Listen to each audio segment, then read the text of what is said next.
Құлақтан кіріп бойдалар, әсем әммен тәтті күй, көңілге жақсы ой салар, әнді сүйсең, менше сүй деген Абай атамыз. Әрбір пернесі домбыраның зар, мұң, арман, тілек, дұға, өмір, тәрбие болады. Сондықтан домбыра тарталатын балалар Құдай көріп тұр. Қол көтеріңдерші.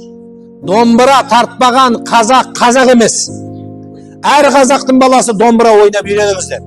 Ертең балаң өскен кезде міне деп тұрып, ерке сылқымды, келін жанды, ақсақ киікті, жез киікті барлығын сендер ойнап беру керексіздер. Ата толғауын біздің өзіміздің салтымыз ол домбыра болады. Домбыраны арам деген адамның намазы қабыл болмайды. Ора домбыра харам деген адамдардың дұғасы қабыл болмайды. Сондықтан Шалкиіз атамыздың домбыраға салған термесі бар.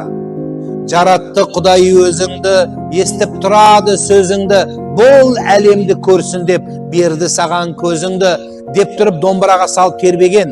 Жер бетінде жалғызақ ана менен ата-ананы тілеуін арабша уағызды қазақтың домбырасына салып жеткізген.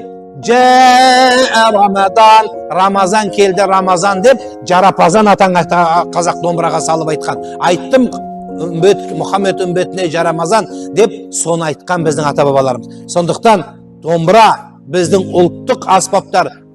Бұл дүние тұрғанша, қазақ тұрғанша ойнау керек. Тағы да айтам, қазақтың домбырасына тіл тигізген адамдардың намаз қабыл болмайды.